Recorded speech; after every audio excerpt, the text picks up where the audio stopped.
du Père, du Fils et du Saint-Esprit. Amen. Amen. Chers frères et sœurs, aujourd'hui, nous sommes à la fois dans l'après-fête de la Sainte Rencontre, dont nous avons ici l'icône. Donc là, lorsque, après les 40 jours de la naissance du Seigneur, selon la loi de Moïse, Marie, la Mère de Dieu, a pu avoir terminé sa période de purification et retourner avec son enfant dans le temple. Et nous sommes aussi le dimanche du Fils prodigue. Donc on est au milieu de la période du triode, la période préparatoire au grand carême. Lorsqu'on entend cet évangile, l'évangile de la Sainte Rencontre, on est toujours frappé par justement ce personnage du vieillard Siméon. La tradition, enfin une tradition, nous dit qu'il était l'un des traducteurs de la Bible en grec, l'un de ceux qu'on appelle les Septante dans la tradition grecque, et qu'il était tombé sur justement le verset « Voici que Dieu nous enverra un signe, la Vierge concevra un enfant ». Et il ne comprenait pas ce verset, et il y aurait eu une révélation justement de l'Esprit Saint lui disant « Eh bien, tu vivras jusqu'à ce que tu le comprennes, ce verset, jusqu'à ce que tu vois ceci s'accomplir ». C'est la raison pour laquelle, justement, lorsqu'il rencontre le Seigneur, lorsqu'il rencontre justement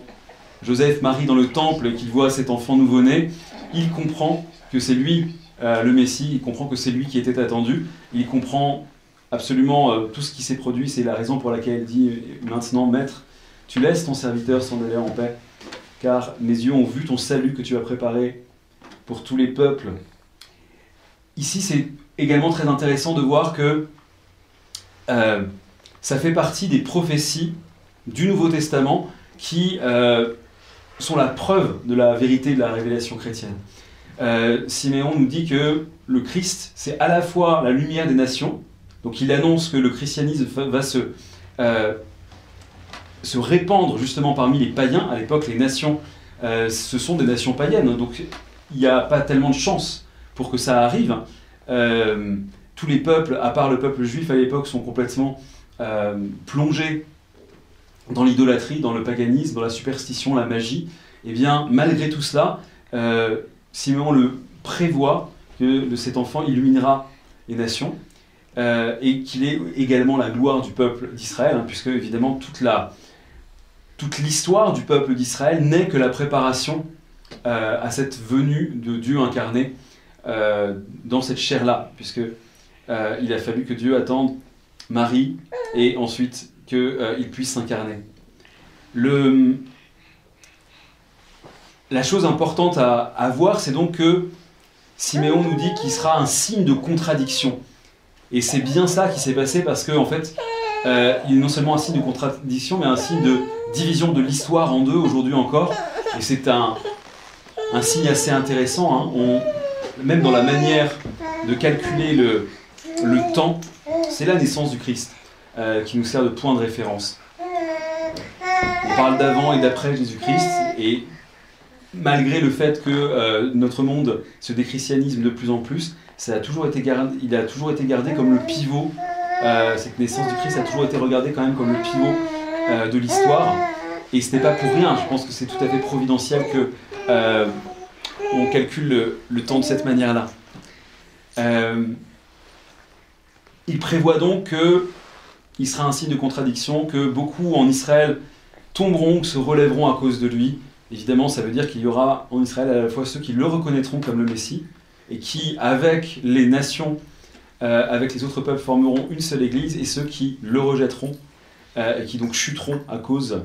non pas à cause de lui, comme s'il était responsable de leur chute, mais à cause de leur propre aveuglement et de leur refus, justement, de reconnaître le Christ comme le Messie. Donc c'est une fête qui est très importante dans notre calendrier, une des 12 fêtes principales du calendrier, et qui donc tombe quasiment cette année le même jour que le dimanche donc, du Fils prodigue, dont nous avons entendu bien sûr cet évangile, hein, le jeune homme qui s'en va avec sa part d'héritage, qui dilapide tout, qui festoie auprès des femmes et qui finalement se rend compte qu'il a tout perdu et qui se repent véritablement. Les pères nous disent, c'est évidemment pas pour rien que cet évangile nous a été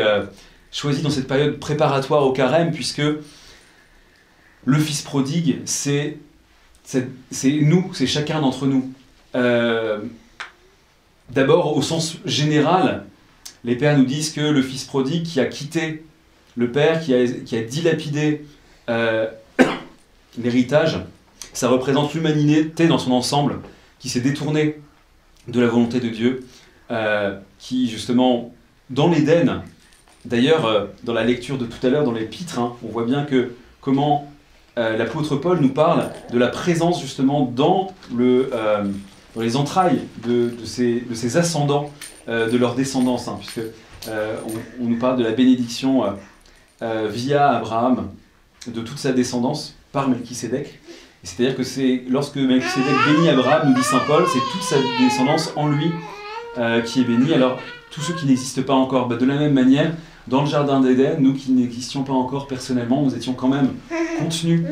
dans les entrailles d'Adam et Ève, et ainsi nous avons transgressé le commandement, et nous sommes tous donc tombés. Nous avons justement dans cet esclavage, nous sommes tombés dans le vice, dans la mortalité, dans le péché, et ainsi ce fils prodigue qui, dans un contexte tout boueux, garde des porcs, c'est vraiment la figure de l'humanité déchue, justement tournée vers les réalités de ce monde, vers la saleté, vers le péché, vers tout ce qui justement nous tire vers le bas. Les pères nous disent que la symbolique du porc, c'est que le porc c'est un animal qui ne peut pas lever la tête, donc il ne peut pas regarder le ciel. Il est contraint perpétuellement de regarder en bas de par sa constitution. Et donc voilà, nous sommes cette humanité, nous sommes ce fils prodigue, et évidemment la fête qui nous est proposée justement, c'est l'entrée dans l'église, cette robe nuptiale qui est donnée au fils prodigue par son père, c'est évidemment la tunique de notre baptême, et qui nous renouvelle justement, et qui de nouveau fait de nous des membres de la famille. Nous étions écartés de Dieu notre Créateur, et grâce à l'église justement, grâce à l'incarnation du Christ, grâce au fait qu'il ait créé l'Église, qui soit son corps, et bien nous pouvons de nouveau être accueillis, nous pouvons de nouveau avoir accès au paradis qui jusque-là nous avait été fermé par notre propre faute. Mais les pères nous disent également que si le baptême, c'est ce qui nous renouvelle et qui est nécessaire à notre salut, évidemment à moins de mourir tout de suite après le baptême, ou à moins d'entrer dans un état d'impassibilité extraordinaire, notre baptême est renouvelé par la confession, justement par la pénitence, par la confession de nos péchés. Et c'est pour ça que justement cette parabole du fils prodigue ne s'adresse pas seulement justement à nous en tant que nous étions d'abord pécheurs et qu'ensuite nous avons été baptisés, mais il s'adresse à nous ici et maintenant, car même baptisés, nous avons besoin justement de pénitence, nous avons besoin de revenir en nous-mêmes. D'ailleurs c'est très beau dans l'évangile d'aujourd'hui, on nous dit le Fils rentra en lui-même. Et ça c'est quelque chose qui est profondément important à comprendre, c'est que pour véritablement être conscient de ses propres péchés, pour commencer un véritable travail de spiritualité, il faut effectivement rentrer en soi-même, il faut écarter son attention de tout ce qui se passe à l'extérieur de nous, car c'est dans notre cœur, c'est si nous sommes centrés, rentrés en nous-mêmes, que véritablement il peut y avoir une rencontre avec le Christ. Tout ce qui nous disperse de cette intériorité, c'est quelque chose qui va forcément nous distraire et nous empêcher justement ce mouvement de repentir, ce mouvement de métanoïa, ce mouvement de justement véritablement de conversion auquel nous sommes appelés en cette période de triode, donc en cette période où nous nous préparons à entrer progressivement dans la période du carême. Donc que le Seigneur qui s'est incarné pour nous, qui a été présenté pour nous au temple, par la prière de sa mère très pure, qui, malgré sa pureté, justement, a appliqué la loi de la purification et a attendu 40 jours. Justement, on pourrait se demander pourquoi, mais c'est tout simplement pour nous montrer que il faut, même quand on est absolument sans péché, toujours être soumis aux lois, justement, que nous donne l'Église. Il ne faut jamais prendre, par-dessus la jambe, en fait, les règles qui nous sont transmises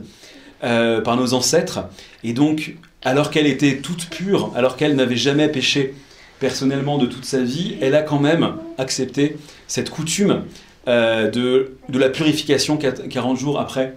la naissance de son fils, et n'est retournée donc au temple de Jérusalem que après cette période qui, d'ailleurs,